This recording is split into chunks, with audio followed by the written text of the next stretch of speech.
Hindi short hand की practice dictation 80 शब्द प्रति मिनट गति से डिक्टेशन 5 सेकंड में शुरू होगी। स्टार्ट। दुनिया में जहां भी पर्यावरण संरक्षण के सवाल को हाशिए पर छोड़कर बेलगाम विकास को प्राथमिकता देने की प्रवृत्ति हावी हुई है, वहां इसके बहुस्तरीय खामियाजे सामने आए। औपचारिक तौर पर इस हकीकत को सभी देश स्वीकार करते हैं, लेकिन विकास कार्यों को समय की जरूरत बताकर पर्यावरण को नुकसान पहुंचाने में शायद ही कभी सरकारों ने हिचक दिखाई हो।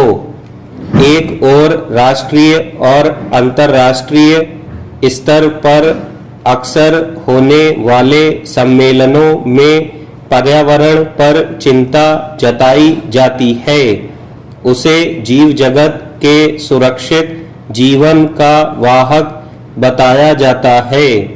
वहीं वैसी विकास परियोजनाओं को मंजूरी देने से लेकर उसे पूरा करने तक कई बार पर्यावरण के प्रति जताई जाने वाली चिंताओं को दरकिनार कर दिया जाता है।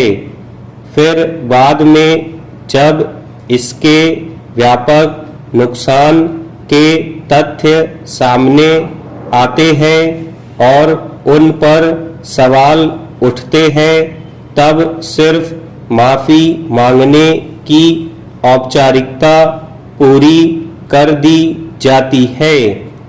हालांकि सरकार के सिर्फ माफी मांग लेने से किसी परियोजना की वजह से पर्यावरण या स्थानीय पारिस्थितिकी को हुए नुकसान की भरपाई संभव नहीं हो पाती।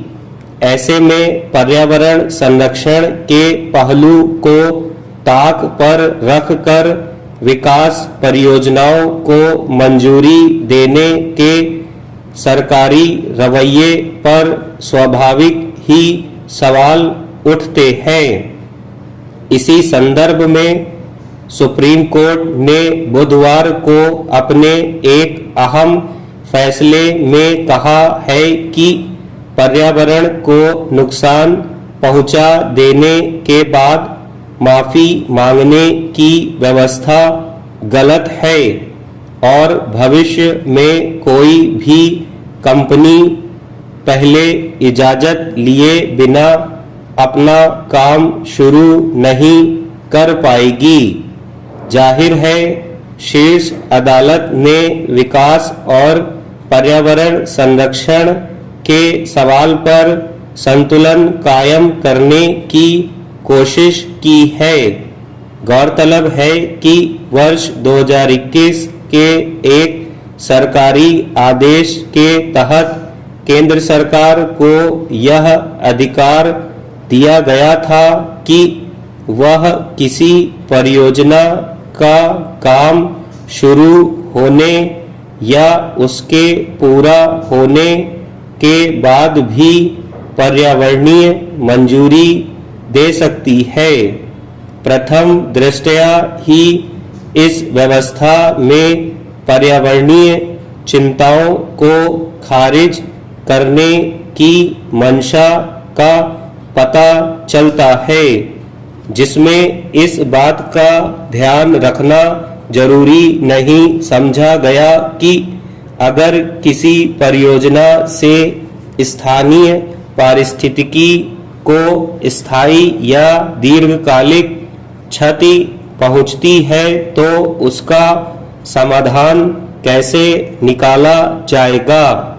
यही वजह है कि सुप्रीम कोर्ट ने इस आदेश को रद्द कर दिया। हालांकि अदालत ने यह फैसला केवल भविष्य में लागू होने वाली परियोजनाओं के संदर्भ में दिया है। पहले मंजूरी पा चुकी परियोजनाएं इससे प्रभावित नहीं होंगी, इसलिए यह सवाल बना रहेगा। स्टॉप।